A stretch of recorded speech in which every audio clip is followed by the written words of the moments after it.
الحمدللہ رب العالمین۔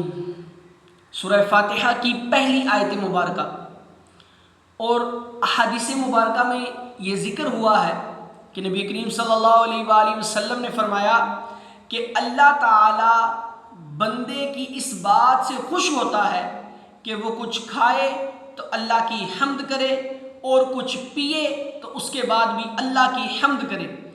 تو اگر آپ چاہتے ہیں کہ اللہ تعالی ہمارے اعمال سے خوش ہو تو آپ جب بھی کچھ کھائیں تو الحمدللہ رب العالمین، جب کچھ پئیں تو الحمدللہ رب العالمین ضرور کہا کریں۔